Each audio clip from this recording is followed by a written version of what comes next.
Thank you so much for joining me in this video. I am excited but also kind of nervous because this is a Q&A video that I decided to film very last minute. So I asked you guys today on my Instagram and on my YouTube platform to kind of just ask any questions about like whatever it may be, health, relationships, sex, what else? Just anything that you would like to know about me. And so I'm going to answer them with you right now. But I'm also going to make this video just a little bit special for those that want to feel more relaxed and just soothe. I have a few makeup brushes here, and I thought it'd be nice to just sort of do a little ASMR techniques here and there just to sort of make this video just different. And yeah, if you don't know what ASMR is, then go ahead and read the description down below. And also, don't mind my little patterns here. These are not tan lines. Well, they kind of are. They're like self-tan lines. So I have to exfoliate my skin today and re-tan because it's starting to rub off. Not cute. And let's go with the first question, which is Josette 2015 asked this. She asked, how many pounds have you lost? P.S. Congrats. Josette, thank you so much for congratulating me.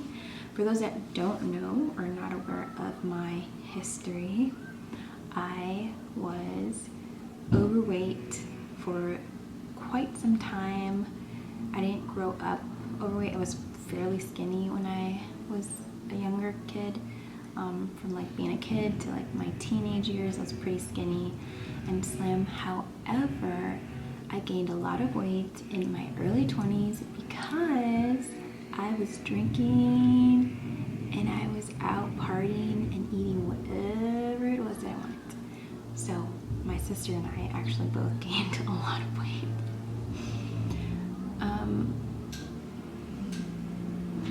I'm gonna kind of stop this right now because something is happening in my building that I'm not happy about. What is that noise? Do you hear that? So my neighbors decided to basically take a drill to whatever it is they're doing upstairs. And so there's a noise, a buzzing noise. So I hope that's not too loud because I'm going to just continue to talk and film. Okay, so as I was saying, I gained a good amount of weight. I will insert a picture. And that is so annoying. Are you real? So it's been a journey. I lost 40 pounds initially, and I lost that by like 2015. I started working out in 2013, and watching what I ate and just kind of eating just a lot less processed food. And I just kind of like would eat just really a lot of produce and fruit and just all of that. And I really apologize if that noise is really annoying because it's annoying me right now. Anyway, so after that, my life got really, really busy, and it was really hard to maintain the weight loss. It was really hard to be able to keep up with my workout habits because I was working out pretty hardcore. I was working out at least, I want to say 6 times a week for at least 2 hours for an hour and a half each day. And I was really strict with my eating. And so because of that, in the last 5 years, I have gained weight back that I didn't want and had lost muscle. But every year I've kind of tried to get back on track with eating right and working out consistently because I think that you need consistency and dedication and balance. So I think this time around is just a little bit different because every time I've tried try to start up again, I kind of get a little too hard on myself, and I try to go back to what I once was doing, and I realized that actually that wasn't very balanced or healthy for me, because it was kind of extreme. It's kind of extreme to be at the gym for like 2 hours, 6 days a week for me. And so when I kind of like set my standards that high, and I have to remember that was a build-up of time, right? I didn't just start off like that, but if I set my standards that high and I'm like, I can only reach like this right at the, at that moment, I can only like reach just about here, I'm always going to set myself up for failure. So this time it's just different. I'm just trying to be as consistent as possible. So I don't really know how much weight I've lost since then, or how much weight I've gained back. Right now I'm in a time of my life where I feel like more balanced, because I'm only working out 5 times a week, and my workout will last an hour to like maybe, if even, an hour and 15. And if it lasts that long, it's because I'm taking little breaks and just enjoying the outside as much as I can. But yeah, so I do running 5 times a week, and then I'll do some sort of strength training. So Mondays, Wednesdays, and Fridays are always my leg days, and then on Tuesdays and Thursdays I do abs and arms, and I'm outside. I no longer go to my gym because I just don't want to risk it. Like, I know that they're taking precautions and stuff, but I'm just kind of like, how safe is it really to be in the gym with, I don't know how many people are in there or how they're regulating anything, and that's it. So yeah, the answer to your question is I don't know how much I've lost. I'm not really keeping track. I don't really like to keep track of how much I weigh and how much I lose, to be quite honest, because then I get too obsessive with numbers, and I just want to be healthy. Like, I just want to be healthy. I want to be strong, and I don't want to obsess over food. I want to have a healthy relationship with food. I want to have a healthy relationship with my weight. So I think that when I track numbers and just get really into my head and like want to reach my goal already, I kind of get to a very unhealthy state. So the next question is, sorry, I'm smiling because it's from Miriam, one of my besties, Merm. Hi Merm, I love you. Alright, so this question is asking me,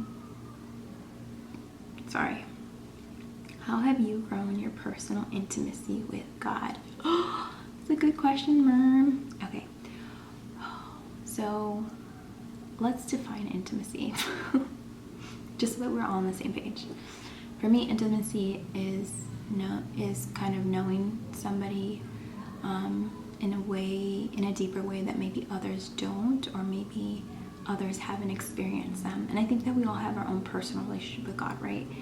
And we all experience him differently in our lives. He speaks to us differently, we listen differently, just a bunch of things are just very unique, and just kind of ranges in variety and everything. So for me, intimacy is knowing him more, knowing myself more, kind of communicating, having better communication with the person, understanding, being open to being more understanding, listening, and then also having like quality time and acts of love. So for me, I think that a few things really help is, one, I feel like just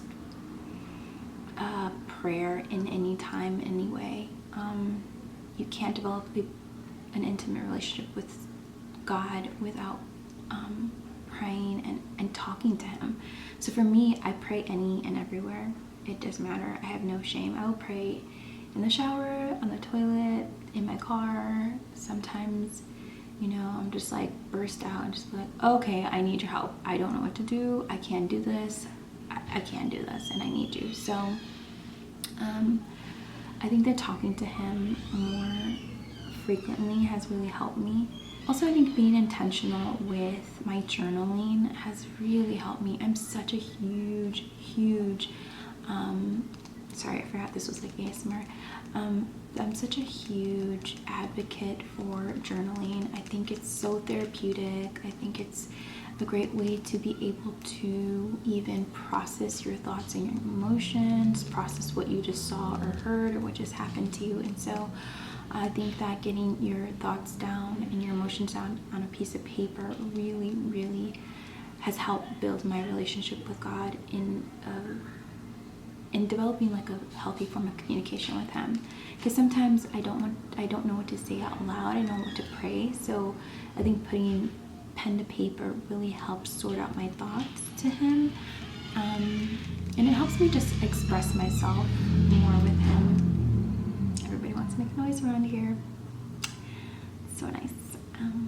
There's so many different ways to be intimate with Him, and I always, whenever I don't know how to, because sometimes it can be really hard to just even the concept of like having intimacy with an invisible God is hard to sort of grasp, and so you don't know how to practically do it, but you just have to think like, how would I want to develop intimacy with a person that I say, like a spouse, right? Because God is to be our husband. Jesus is the groom and the church is the bride. So sorry about that.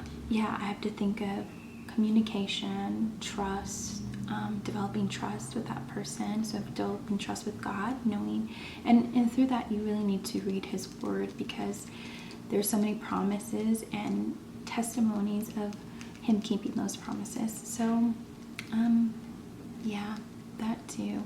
So it's such a process, and I think we all have to sort of figure out how to really help apply it to our lives. And if we can't figure it out, we need to ask God really how to do that, because we can get so distracted and just like so wrapped up in what it is that is going on in our world, and not think about what is God trying to speak to us about, or what He's trying to teach us. Are we listening? Are we communicating well with Him? Are we telling Him how we really feel? So yeah. Next question is from Sun Soul. Is being abstinent a challenge?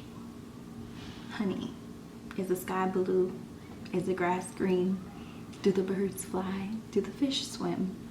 Heck yes! It is so difficult being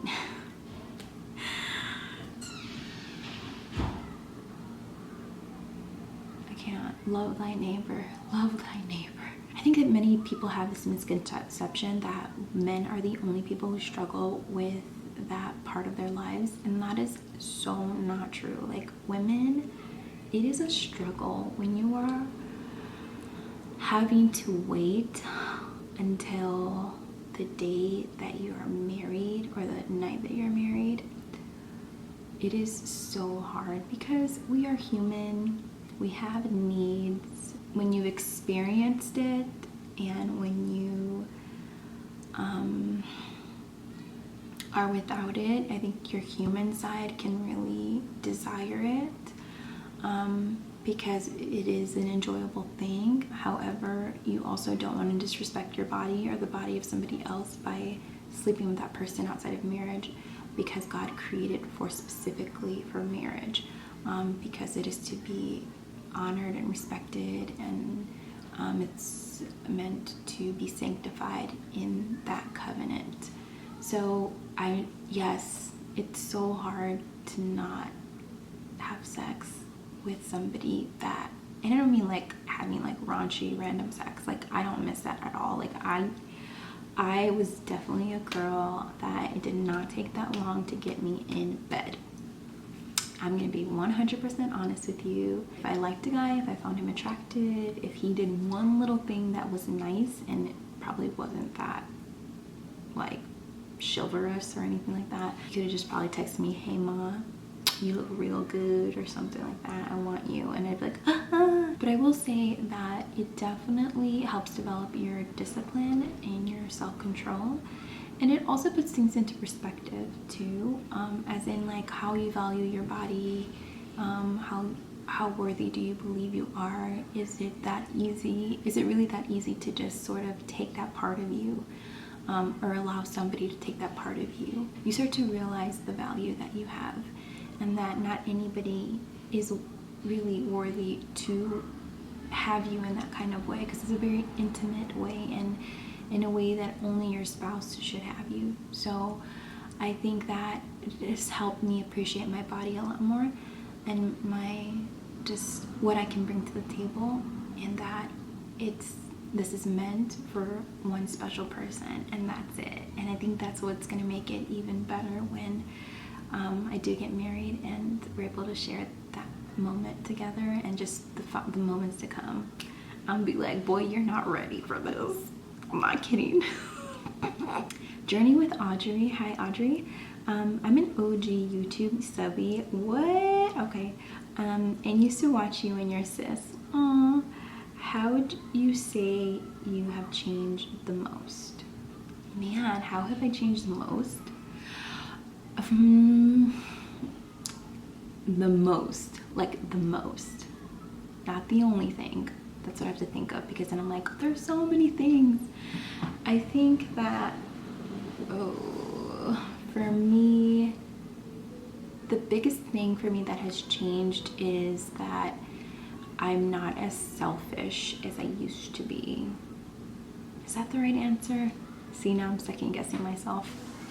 I need to learn how to trust myself a little more. When Jesus entered my life, he definitely changed me in a lot of ways. So I was definitely very selfish when I was younger. I only really cared about the things that benefited me. I didn't want any children. I didn't want to get married because of being so selfish with my time, with my life, thinking like, well, I'm not gonna get married because why would I want to be stuck with one person for the rest of my life? And also, I didn't want children because I thought that's way too much work, and I don't want to spend my energy on all that. Like, that's just too much. And also, I'm not so selfish with my time. Like, I think I'm more giving with my time. I volunteer a lot. I never used to volunteer at anything. I mean, I volunteered to go on a mission trip, more than one mission trip, like 3, and I want to go on more. So I'm definitely a person that's more giving, as opposed to a person who likes to take a lot, and that's where I think I've changed the most. And it's just, you know, it comes with age too. Like, I was younger, I was thinking about where I'm gonna party and how I'm gonna get drunk, who I'm gonna hang out with, what guy am I gonna make out with, which guy will be my boo, and then he ended up just being a guy that slept with me and left. So that's just the reality of it. So, oof. Jahaira Perez. Hey chica, she asks, what makes you keep your hair short? What makes me keep my hair short? Well, I don't know if you guys can tell, but my hair is growing. It used to be right up to here. Right now I'm growing it out a little bit more. I want it to be at least like maybe up to here, and do like a blunt choppy cut or something. The reason why I've kept my hair short is just for change, and also it's nice to have it off of your neck, and I think it looks really cute. There's not an important reason. It's just that I needed a change, and I thought one of the best ways to change, because I don't like dye my hair, is to just chop it off, and I did. And but it's growing out, so we'll see what happens. I don't think I ever want to go back to having it as long as I had it, because it was pretty long. I think it looks healthier too when my hair grows longer. I just don't know how to take care of my hair very well, and so it just looks very just like dry at the end, and it's just a whole mess, and it gets stuck in my armpit and other people's armpits, and sometimes it's just too much to handle. Oh, here's another one. Softly Mo. Hi, Softly Mo.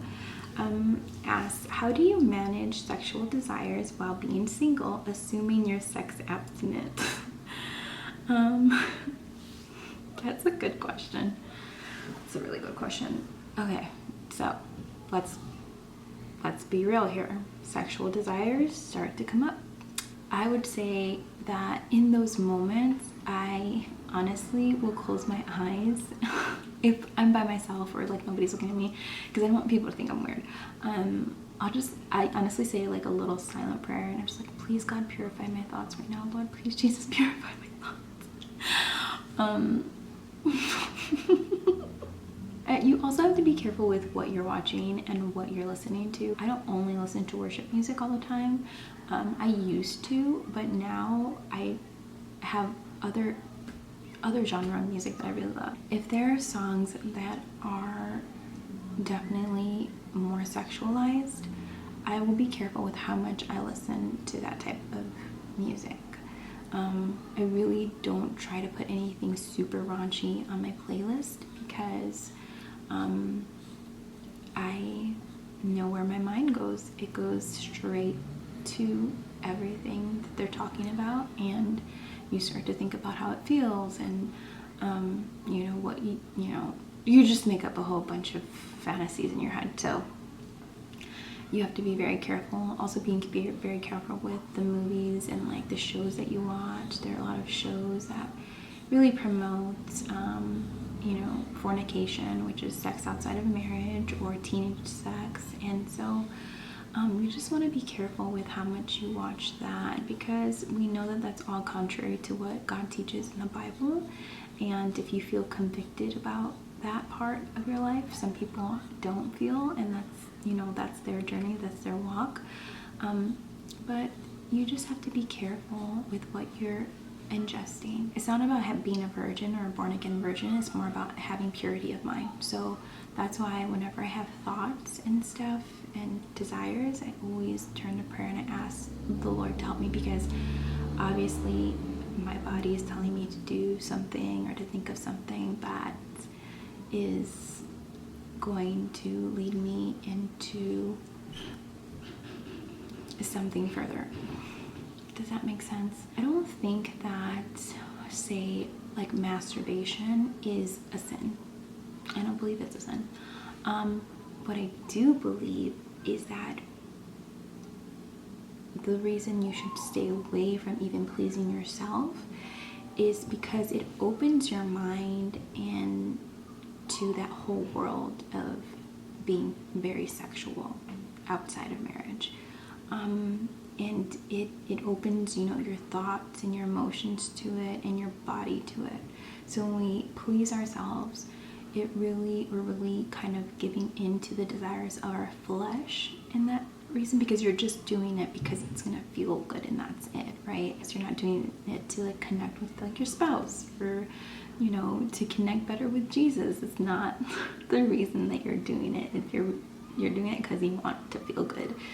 And so what happens is, if you do that and you say you're not having sex, but you're pleasing yourself, or you're masturbating, it's called the actual word, right? Let's call the actual word is what I'm trying to say. Then you are still kind of opening that door for the enemy, for the devil to come in and to really sort of bring in even more sexual, lustful desires into your thoughts, into your dreams, into, you even like your desires to like what, movies should I watch? What people should hang out with? If you're hanging out with people who think that's okay to do, then it's gonna be a little harder for you to stay pure in that way. It's meant to be a purity in your mind first, and then it becomes an outward purity, if that makes any sense. So it's difficult, but I prayer and just really being mindful of what it is I'm doing, what it is I'm watching, what it is I'm listening to, all that plays into it. Allie, my little Allie. Hi Allie, my little baby. She said, I love you too. And also, how do you go about reading the Bible? So that is an interesting question. And I think it's pretty unique for everybody. I don't think everybody reads the Bible the same way. I kind of go by like what the season I'm in relates to. If I read a scripture that really speaks to me, or maybe a scripture that keeps coming up, what I'll do is I will go to the book of that scripture and kind of read the whole book of it, just to really put it into context and to really find out the backstory of all that, what was happening and everything, just so you have a better understanding of it. Right now I don't have an actual plan of reading the Bible. I just make sure that I'm intentional in reading it, and then other times I go by what people are suggesting for me to read. Love and Light XO asks, "Hi Steph, will you ever make a video update with Jackie? I've missed you two together." Aww. I don't know, I have to ask her. I know she was making videos for a little bit in this year, but then she stopped because she was over it. So I don't know. I don't know if she'll want to. I'd have to ask her and I'll get back to you on that. Are you gonna film vids with your sister again? Those videos were so fun. I'll have to ask her, sorry. Days 2992 asked that. Dory, oh, I love you, Dory. Dory is one of the most special people in my life. Anyway, sorry. If you could travel anywhere in the world now, where would you go? Okay, it depends. Leisure or mission-based? If it was mission-based, I would definitely be in Thailand right now, for sure. I miss Thailand so much. I miss the kids. Oh, I just had a dream about Thailand like a few weeks ago, and my hair was just like yearning to be there with just the kids. Yeah, definitely number one would be Thailand. But if it were to go just vacation, I think I would want to go to Greece or somewhere warm like Hawaii. Even though it's warm here, I don't know. If the beaches were open, I would say Hawaii. Greece would be really nice. Really, really nice. Or Italy. Yeah. I would go. My first choice is Greece though. And then Chubby Cheeks 28 asks, are you ever going to make videos like you did back in the day of you cooking? I would if people requested it. If I had a good amount of people requesting to watch it, then I would. I think that's why I make Instagram story videos on what I'm eating, what I'm cooking, is because it's kind of like a quick, easier way for people to see what I'll eat for like breakfast or dinner or lunch or something, and just give like different like tips and like healthy ideas on like what to cook for yourself. I think that's why I do the videos like that, because I think it's easier to do that, and also I sound like I have like a mass amount of people asking me to make cooking videos like I did. If I don't think anyone's gonna watch it, then I'm not gonna make it in that way. I'll just put it on my Instagram story, like I said, because it's easier. If you guys like this video, and if you want for me to also create another opportunity for you guys to ask me more questions, I definitely would love to do that. I hope you guys enjoyed this video, and I'm really happy that you could be here with me, and I am just really grateful for you guys and all of your support and all of your love. So I love you. God bless you. Bye.